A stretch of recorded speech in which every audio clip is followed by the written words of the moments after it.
We want to be telling a story with our guitar solos. We're gonna look at this like intro, conflict, resolution, and then finally like the full resolution at the end. So for my intro, a little exposition, right? I don't need to build tension if I'm in my minor, right? I don't need to be doing the flat threes and the flat sevens necessarily right away. And my phrases can be a bit longer. It's a nice way to ease into these solos.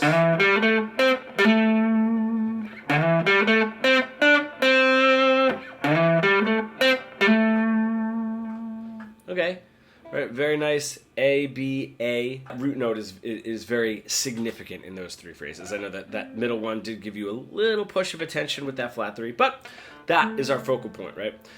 Is my root note. Now I can get into a little bit more of the conflict resolution. Now I don't need to jump up to tension. I can use a 2 or a 4 to push the story a little bit more. Right, that 2 is going to sort of push, right? But it's not super tense. It just knows it wants to go somewhere. It's a subdominant function in that way. Or getting that 4.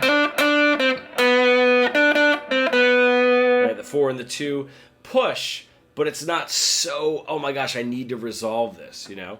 And then finally, to really bring up the conflict, right, ending something on a flat 7 or flat 3, and then my final resolve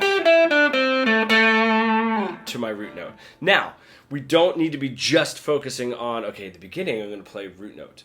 Then, in the middle, I'm going to do some 2s and some 4s, and then to spice it up or spike it up a little bit more, I'm going to be doing flat 3s and flat 7s to push the tension even harder, and then resolve over here. Just think of what is going to be the most significant note, right? Because if I'm just ending everything on a root note, it's not really going to go anywhere. If I'm in the middle there and I'm just ending things on a 2 and a 4, it's going to sound like it's unsettled and not really going anywhere. And then the last part to really spike it, if I'm constantly pushing a flat 7 and a flat 3, it's just going to be so much tension that you're like, oh, I can't take this anymore. So just think about the focal point, right? Maybe a little bit more root note, longer phrases, cut those phrases shorter to bump up the intensity, focusing on some 2s and 4s.